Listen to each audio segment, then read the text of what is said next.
they're out. It burns me to say it. It absolutely burns me to say it. Their first year in the competition, and we don't even get to see any more European football from them. But this is down to the nature of the Champions League format. So there's 16 teams that currently qualify in 4 groups of 4 leading to the quarterfinals.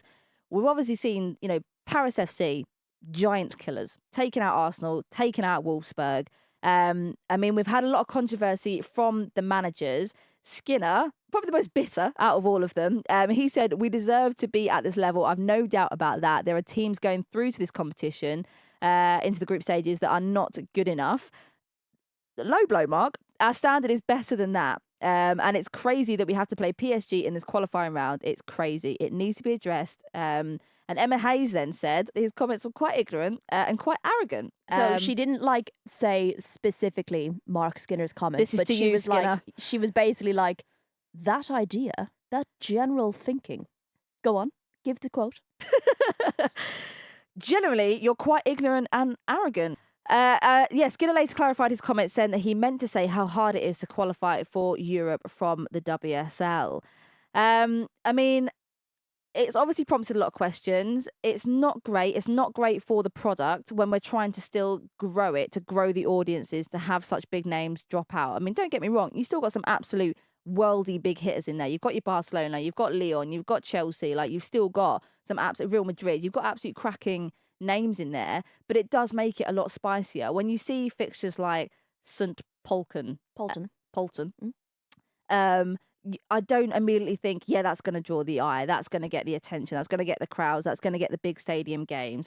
But there's also the balance then of being able to give these kinds of teams opportunities to get into the latter stages, to be able to build, to get those kind of audiences that they wouldn't have done before, to get the experience of playing at European level with the absolute best of the best. So there is a kind of there is a balance to be struck, I think. There are arguments on both sides, but what are your thoughts about the current format? Do you think it works? Do you think it's just fair that, So I think there are 2 different things. Firstly, we keep talking about big clubs. Manchester United are not a big club in the Champions League. Sorry? Excuse me? They have no pedigree in the tournament. This is their first time. Now, I appreciate Man United are a big club in football, sure. But when it comes to the Champions League, like Emma Hayes spoke about it in that press conference where she spoke about reaching the last 32, getting beaten by Wolfsburg, getting to the round of 16, meeting Wolfsburg again, getting beaten by Wolfsburg, reaching the round of 32 the following year, meeting Wolfsburg, getting beaten by Wolfsburg. They have had to chip away to kind of get into the Champions League, and it also then affects your coefficients, and the coefficients, I think it lasts a number of years, so it's not like this happens and then next season you see the impact. 5 years. Yeah, so basically, Jonas Eidevall said it, English clubs have not been good enough. The reason they're 4th in the coefficient is because England are not doing well enough in the Champions League. It's a collective issue. I do agree that the competition needs to expand. I think we need more teams in it, whether that's more groups or more teams per group. I think that's a good idea. We could then potentially see your top 1 and 2 maybe getting into automatically qualifying. But ultimately, it is the Champions League, right? It's not a European Super League. It's not just the best teams in Europe who play the best football. It's Champions League. And, Emma Hayes said it, Benfica, Roma, they deserve to be there because they've won their leagues. So I appreciate seeing these big clashes so early on isn't ideal. And I think, we can expand the league, but I don't think we say these teams aren't in it. That's why we need to expand the league. Agreed. I think we need to open it up to, and look, St. Polten are going to host Lyon, right? That could be a really big game for them. They could potentially turn a profit if they put it in a big stadium. It's important for them to have access to top level football because teams do improve. And Group A and Group B probably going to be won by Barcelona and Lyon. Do you reckon? Who's going to come second? That's a really exciting opportunity for a team there to say, actually, we've got a really good chance of actually getting out of this group. But do you know who it's not ideal for? Manchester United and Wolfsburg. DAZN. Juventus. Oh. They introduced their paywall this year, obviously the latter stage of the competition, so they didn't have the rights to show these earlier games where there were some pretty tasty fixtures. The clubs themselves had the rights to show the games, which is why you saw sort of Manchester United on MUTV and Arsenal on obviously Arsenal website and stuff.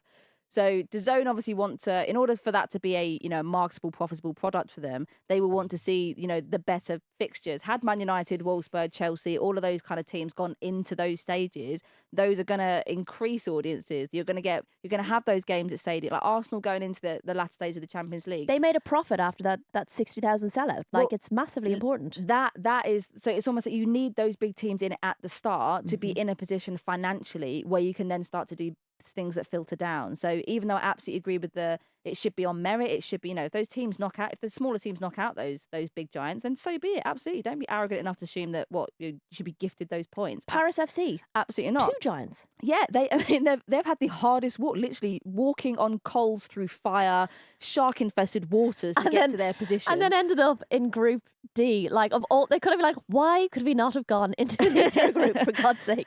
But I do think there is there is that kind of financial argument that we are still in the very early stages of this competition. So those kind of big hitters do help with the financial sustainability of the league. That's the only thing I would say. Do we think there should be a Europa League to kind of introduce lower level domestic clubs into European football? That. Could you imagine a Europa League this year? All the Crazy. teams that'd be in it. It'd be so tasty. I think we've seen it. Look, we've seen it with Arsenal. We've seen it with Chelsea. They have improved through this group stage format in the Champions League because teams are being exposed to top level football. It's not like a one game and you've been knocked out, job done. You get to play Barcelona twice. You get to play Real Madrid twice, right? You're getting to do the away legs. Something else Manchester United hadn't contended with. Going away, having to do an away night in Europe. Like, you get all of these experiences and it just bolsters your team. It allows teams further down the leagues or in leagues that aren't at the same standard to understand what professional games look like or professional teams look like, and they access great stadiums, all that kind of stuff. So I think access to that kind of quality of football is really, really good for the growth of the game, and a European competition could be really interesting. It gives your teams, your 4th, 5th, your 6th, something to fight for. And we've spoken about calendar issues being teams at the top, too many fixtures, teams at the bottom, not enough, and that potentially could fills the gap. But I mean, it's another thing to fit into the calendar, so yeah. Not another calendar debate.